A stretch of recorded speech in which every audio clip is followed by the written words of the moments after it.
Hey, how are you today? This is Josh Patrick, and you're at Cracking the Cash Flow Code. And my guest today is Elliott Holland from GuardianDueDiligence.com. And we're going to have a really interesting conversation about first-time buyers of businesses and what you need to be thinking about in the most hated part of buying a business, otherwise known as due diligence. So let's bring Elliott on and we can start the conversation. Hey, Elliott, how are you today? I'm doing well. How are you, Josh? I'm doing great. So, due diligence. That's it. That's what I do. That Yeah. part that people don't like that much, but they gotta get it done. Well, as a seller, I think people dislike it more than the buyers do because the buyers get to do what I call a proctology exam, and the sellers have to put up with it. And that's the price to get the big $1 million check. I mean, it's not fun for sellers. I'm not going to sit here and obfuscate that, but it's sort of a fair trade. The buyer's got to put up a bunch of money that if they find something that stinks, they lost their cash. Or if the seller walks away, they lose their cash, and the seller has to go through the proctological exam. So it's almost like ships passing in the night. Yeah, if you're buying a business, I mean, I can tell you about my disaster story. The second business I bought was arguably, we were talking about earlier, was arguably the worst purchase of all times. Our due diligence was non-existent in our P&S, in the purchase and sales agreement. We had no reps and warranties in there. So what we thought was buying was a $475,000 business. It turned out to be a $275,000 business. And we had to immediately invest $200,000 in equipment to keep that crummy little business alive. So we ended up paying four times what the business was worth. And that was all because we didn't do a good job of due diligence. So when you are coaching, and you mostly work with first-time buyers, is what you told me. When you're Yes. coaching a first-time buyer or a rookie buyer, what do you tell them is the most important thing for them to make sure is true with the seller? Make sure that they're assessing and getting to us documents that are primary documents. Our diligence process is essentially triangulating data sets, but oftentimes brokers or even sellers, instead of like the Bank of America with the header bank statement, it's something copied onto some sheet of paper, or instead of information straight out of their financial system, maybe QuickBooks, it's in some nice spreadsheet that people have altered. And the biggest thing to kind of set the stage is make sure you're getting the document straight from the source. So when you say straight from the source, what does that mean? Like tax returns and bank statements? And financials. So I use the term that everything should have the header from the place it came from. So QuickBooks has a very particular header. If I see a QuickBooks header on a Excel sheet, I know exactly where it came from. The cute spreadsheets that I see look nice, but they don't come from QuickBooks, so I don't ingest them when I'm doing diligence. Does that make sense? Yeah, that does make sense. That does make sense. So, um, when a buyer is buying, do you help them figure out whether they're paying a fair price or not? Yes. One of the things that I realized because I was a buyer before I started this is the real question of due diligence is not what's the profit of the company so I can put a multiple on it. That's not it. The question buyers are looking to figure out is the business worth what I'm paying for? And so what we do is we go through the analysis of what the historical profit has been, cash flow has been, and all the rest. But the conversations we have with our clients are around, is this cash flow likely to continue given all the things that change in a transaction? And is this sort of cash flow likely to stay consistent given the different motivations of people? So the seller is going to work with you for 6 months, but you just gave him $2 million and he's moving to the Bahamas. You have to sort of recognize that things change, and what happened last 12 months may not happen the next 12 months. So what do you need to do to make sure that you have enough cash flow going forward after you buy that business? I mean, the saying is, and it's pretty much true, sellers lie and buyers lie. And my understanding of due diligence, or at least when I take people through due diligence as a buyer, I want them to find those lies out if they can possibly do that. Yep. It's probably one of the highest motivation times to lie because sellers are getting, 3 to 5 times the multiple. And so every dollar of profit, they're getting 3 to 5 times the lie. But to answer your question directly, a lot of what goes on and a lot of sort of what the documents and everything say is sort of when you're checking out a lie, it's a long process, and you have to sort of figure out who's saying what motivations do they have, how likely are they to be um, honest, and making sure you're asking enough different people to make sure you're getting the right answer. So, how important is it? And I have my opinion about this, obviously, but how important is it to take what you learn in due diligence and what you don't learn in due diligence and have that in the purchase and sales agreements and the reps and warranties? That's the representations and warranties that the seller will make that what they're saying is true. Sure. So people think of diligence as sort of 30 or 45 days within their 90 to 100-day process. That's not it. Diligence starts as soon as you get the letter of intent signed, and it's not done until the buyer feels comfortable putting up a personal guarantee or putting the money up for the business. So it's the whole time. And a smart buyer, and this is how all my private equity mentors and sort of seasoned business buyers do it. Your diligence or your quality of earnings identifies the risks, the cash flow trends, the trends in the business, the people who are going to be there, all of that stuff. Then you translate all those issues, all those problems, all those trends into the purchase agreement because you want to mitigate your risks, right? So the seller says they have $500,000 of inventory. You need to make them bet in the purchase agreement through the reps and warranties that they have $500,000 worth of inventory. And if it's less, that you can claw it back. If the seller is saying that he's going to be integral to the business and you can use his name and his likeness in perpetuity, that's something that you're going to find out as you think about the cash flows of the business and the quality of earnings. And you need to get that into the purchase agreement through the reps and warranties. So, in an ideal situation, the buyer is actually kind of the bridge in between the quality of earnings, financial diligence, and the mitigating power of the purchase agreement. So, should part of due diligence be a review of the industry that you're buying into? And if you're a first time buyer, you're not likely going to be an industry expert. You're probably done something else. You decided you wanted to be in your own business and you found something to buy, and you're likely not to be an expert in that. And you might be buying a business that's in a dying industry. I mean, I sold a vending company. We fed people in factories, and that was a dying industry. I actually just wrote an article a week or two ago about a time when I almost bought a business in a dying industry. Um, when you think through diligence, it's not just financial and legal. It's how good is the industry? It's can you run the business without the seller?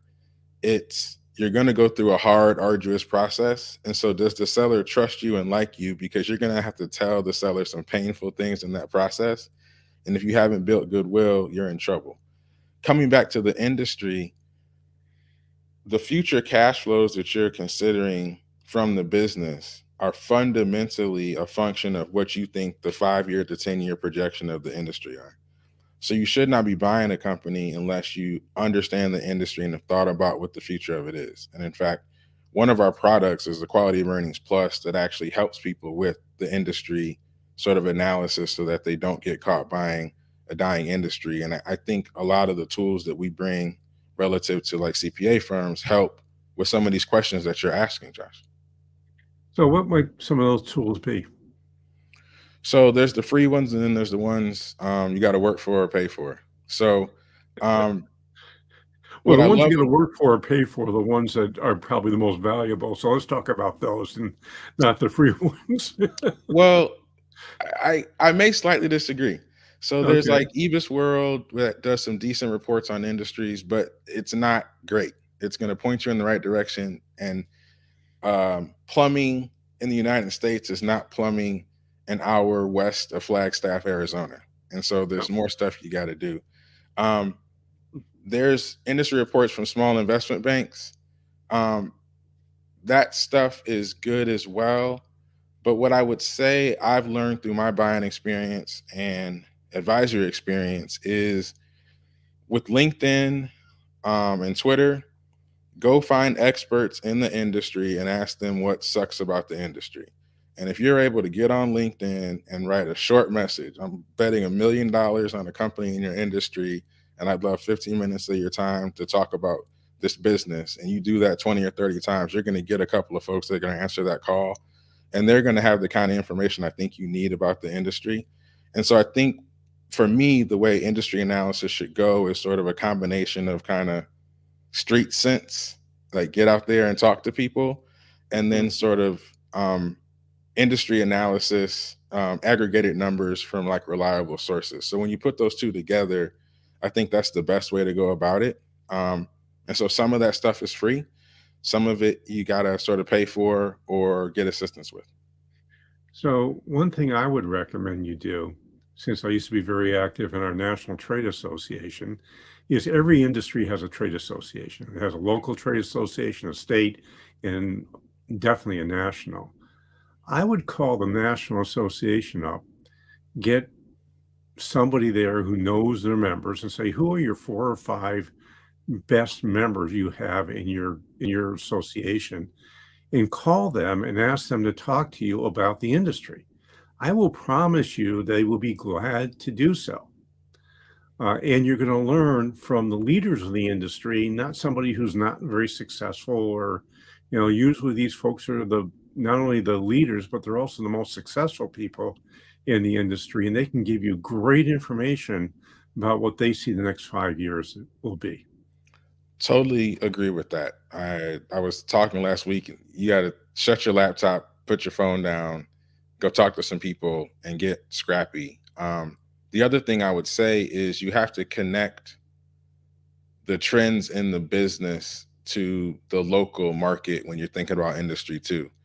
So if you're buying something, I'm just going to use the Arizona example again, and you're an hour west of Flagstaff, and you're talking to some guy in Philly doing the same thing. He'll know about the KPIs and the metrics and how to run a general plumbing business, right? But some of the things that are happening in your neck of the woods may be affecting how that goes. And some of the hints for that are going to be in the trends around those same KPIs in the business that the quality of earnings will likely uncover. And so now you're saying, okay, well, this should be a 15% EBITDA margin business. Well, it was 2 years ago, but the margin's going down. The customer churn is higher. So what kind of local things an hour west of Flagstaff are affecting this that are a little bit different than what a national view on the industry may be? And I don't want to sit here and overcomplicate this because, thousands of people have done this and made a lot of money. It's just once you shut the laptop and shut your phone off and go figure out what you really need to know and get laser focused on who has the secrets to that information, I think people do way better than when they're always looking for a Google solution. Well, Google solution is usually terrible. I mean, and everything. I had a cancer event about 15 years ago, and the first thing the doctor said was stay off Google. Yeah. And all the tricks that people talk about, and there's some ways to do it better. This is so particularly for businesses that I'm looking at, which my average deal size is probably $2 or $3 million. This is the scrappy part of the market. This is to go spend a half day with the guy part of the market. This is an offer to take those people that from the trade organization. One thing is to say, can I get on a phone call? One thing is, hey, can I take you to lunch? Right. The more that you're willing to invest in the people who can help you in a very sort of human to human perspective, the more they'll be able to help you. And for a lot of my buyers, they're first time buyers. There's like a huge mass of stuff you don't know. So investing some time and energy and some money to help figure some of these things out is hugely beneficial. Yeah, I'm going to say that if you're a first-time buyer and you're not hiring an expert to help you do that, and I'm not talking about your broker, because your broker has a huge conflict of interest. They're going to make a whole bunch of money if you actually buy the business. Yes. If they're a broker's rep. So they're going to do everything they can get you to go, whether it's a good deal for you or bad. You want to hire somebody who is independent and has no conflict of interest and can actually act as a fiduciary, which means they put your interest before yours in the transaction, and they're legally required to do so if that's possible. That's exactly it. And I tell a lot of my clients that there's books in the market that claim that a buy side broker works for the buyer, and they don't, because they get paid on the transaction. And so the conflict you spoke about is really true. The other piece to think about is everybody who embarks on buying a business is thinking about the day they close that amazing business that's just growing like a rocket, right? But I sometimes have to ask my client this, Josh, and you'll appreciate this. Hey, if I tell you this deal stinks, do you still see value in that? Because oftentimes people get these rosy eyes and fall in love with the business, and we'll get 2 or 3 weeks into diligence, and the dog's not hunting. The things aren't adding up. There's integrity issues, number issues, and a good day for a buyer is when an advisor tells you don't waste $1 million and 5 years of your life on this crazy thing. Find another. Yeah, the truth is there are way more businesses for sale than there are qualified buyers. I mean, people will always say, well, there's more buyers than sellers. That is really not true because over half the businesses that ever go to market never sell. That's right. So I would actually say there are probably more buyers for good businesses, but for all businesses, that's not true. And if you're in a bidding war for a business, you have to understand who is on the other side of the bid, not the seller, but the other buyers. And do they have an advantage? For example, if you're buying a business for the first time, you are what we call a financial buyer, Hmm. which means the business has to stand on its own 2 feet and it has to pay for itself on its own 2 feet. That's right. And you have no economies of scale that you're going to bring to the table. That's right. If you find that your other buyers are strategic buyers, which means they're in the same industry and they can make a bunch of overhead go away, you're not going to be in the ballpark for price. That's right. You can't afford to pay what they can, nor should you. And if you get into a bidding war, you're going to be really, really sad about 18 months down the road when you run out of cash. Couldn't agree more. And a lot of what we try to do in my service business is take the distinct quality of earnings financial diligence and leverage that service offering to allow me to help coach clients through things just like that.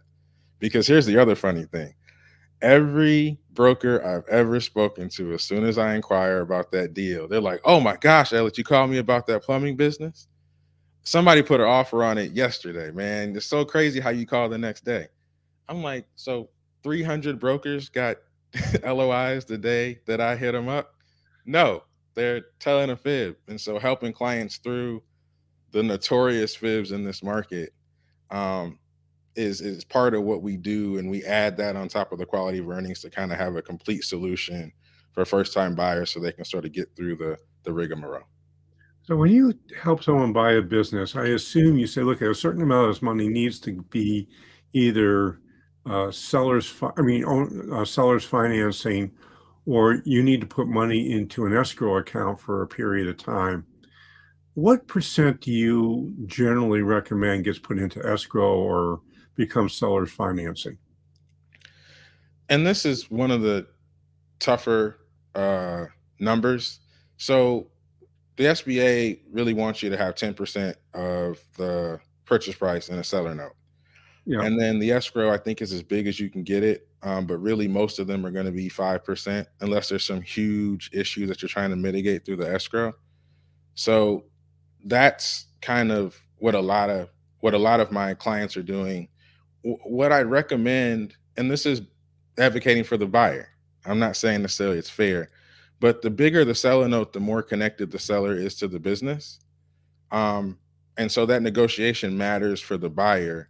However, the seller doesn't have control of the business after the acquisition. So you have to understand when the seller tosses out your letter of intent with 30% seller paper, it's because they don't have control to run the reins of the business and they're not comfortable with it.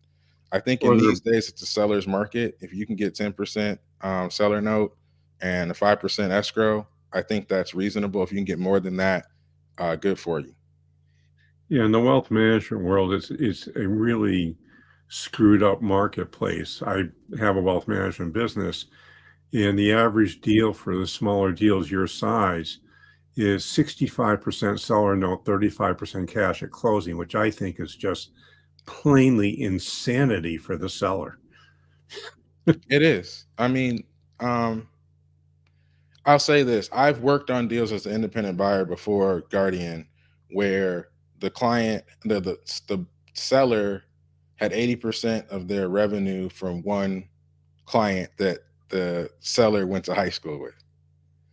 So Well, now 60% seller that's paper, something that's a different ballgame that's altogether. a different ball game. Now, if it's a typical deal, I see a lot of high seller notes when the buyer knows the seller, which I Yeah, don't consider a market transaction.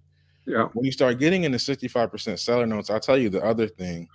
Because diligence is so painful, the seller is going to consider every other outcome besides selling you the business because they're tired of the proctological exam. right. And when you get a 65% seller note, if you do anything the seller doesn't like, they're going to kill the deal because they're only getting 35% of that at close. I mean, they're selling 100% of the business and getting less than 50% of the proceeds. If you sniffle on a phone call, you might get pushed out of a deal. Yeah, and on top of that, what I see, and I know that you're gonna say this was really dumb, many of these deals in the wealth management world happen without the buyers giving a personal guarantee on the seller's note. That is another big negotiation. Um, For me, it's not even a negotiation, it's either you give me a personal guarantee or I'm walking. End of conversation. no, and I think one of the things I love about this part of the market is that when I was in business school, we learned about efficient markets where the asset trades at the absolute highest price. Yeah, Everybody that has doesn't pretty exist in the decent private business information. world. And the buyer, like the strategic, like you said, that can get the most synergies always wins the auction because they have the highest willingness to pay. When you Right. get to Main Street deals, nothing is efficient. And so Josh is going to make you do a personal guarantee no matter what. Steve doesn't know that. His broker just wants to get the deal done. So there's not a personal guarantee on the seller note. One person has an incredible credit history, another buyer has terrible.